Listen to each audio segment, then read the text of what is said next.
Stop making your furnace setups like this. Instead, place 3 furnaces and a box. Then get a storage adapter on everything.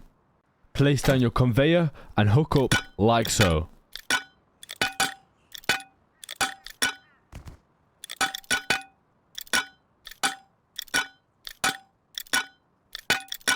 Now, place solar panels and a root combiner.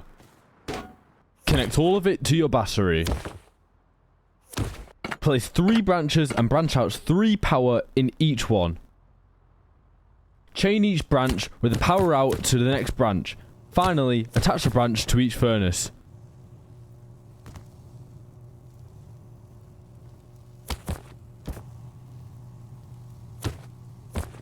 So now you can